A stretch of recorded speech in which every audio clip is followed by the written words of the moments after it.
Chunky Pete.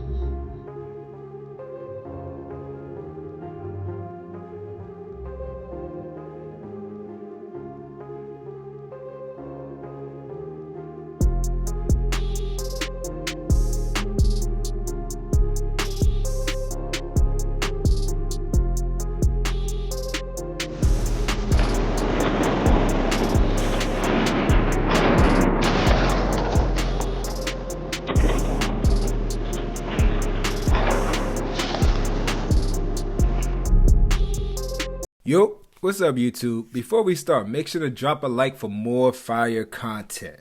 If you haven't subscribed yet, make sure to subscribe and hit that notification bell. For all the newcomers, welcome to Team Eyeland. Make sure to follow Team Eyeland on the IG page. There's a lot of great content on that page and I'm always active. So if you have any questions, make sure to DM me. Let's get right into the video. Today I'll be sharing key, very important, top secret information about how to never get beat from a double move ever again. Now, you want to still play aggressive, right? So you playing aggressive, playing man-to-man against your receiver, and you hit us with a out route, right? We break on it so fast because we know that we want to make a play on the ball. We know it's an out route for sure. And next thing you know, he hit us with a double move, and he's wide open down the field, and we're still breaking on it out. So this video will explain how you can still play aggressive and still be in position for the double move.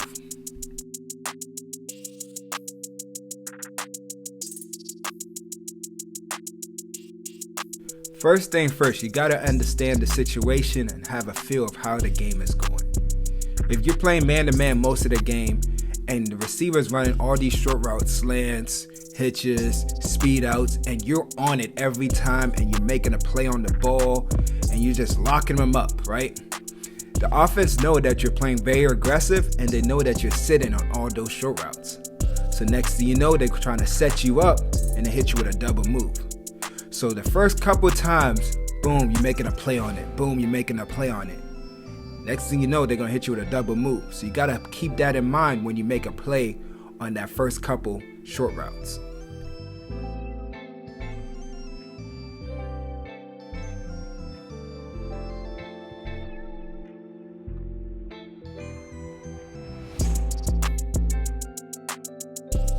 Now, we have to understand the coverage and know our responsibility.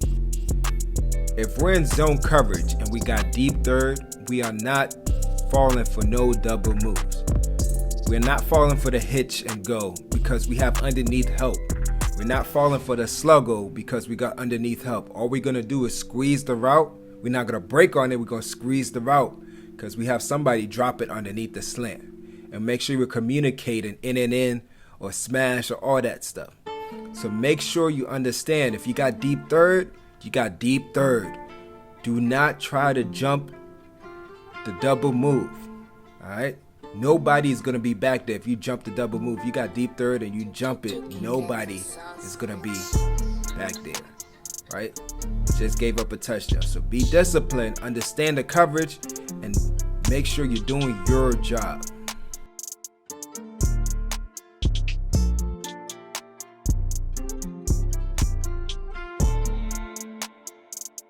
Now, if the offense needs to score and it's late in the game or it's going into the half, right? Make sure you're being disciplined. Understand the situation. Know the score.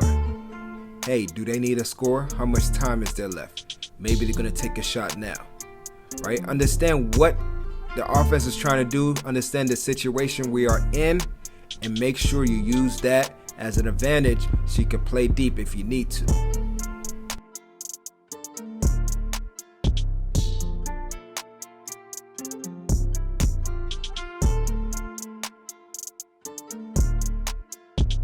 When playing the double move, our eyes are very important. We can't have our eyes wandering all over the place. We have to stay disciplined, keep our eyes on the near hip of the receiver as the receiver's running his route.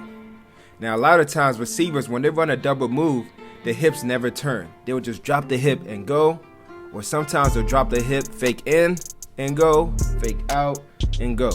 to understand what the receiver's doing on his move so we can have a good idea of where to break. We have to break to the receiver. Don't try to undercut him. Break to the receiver. Break to the receiver first before you undercut him. Now this right here is very important. When we're reading the receiver and he breaks, we always want to break on the upfield shoulder of the receiver. So if I'm breaking in, break on the upfield shoulder, because if it's a double move and he breaks back out and we broke on the upfield shoulder, he's going to run right back into us. We get collision with the receiver, so it gives us time to gather our feet so we can turn and run with the receiver. Now, if he breaks in and we try to undercut him and beat him there, he goes whoop.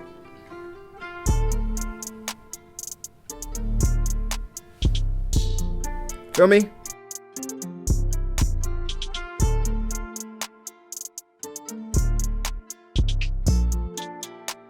When we break on the upfield shoulder, we're still in position to make a play on the ball and be in position to make a tackle if we need to.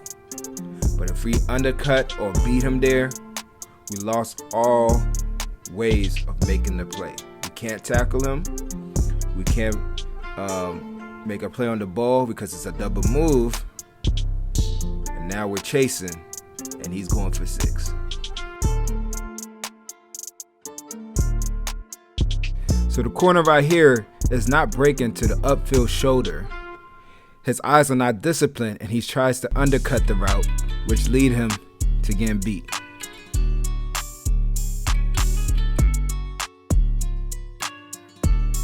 Now this is how it's done.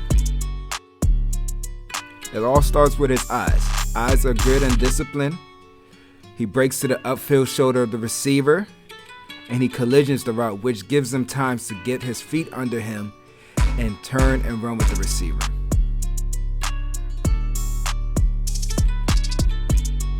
Now in press, the receiver drops his hips, so we drop our hips. We're reading the nearest hip, and if we realize the nearest hip is still going vertical, so the route is going vertical. Great job to play the ball through the hands. We realize it's a double move. We attack that near hip, force the receiver to the sideline, collision the route, and be in great position to turn and find the ball. Now, if you add these tips and tricks to your game, you won't get beat from a double move ever again. Make sure to drop a like in this video, subscribe if you're new, and I'll catch you on the next one. Peace.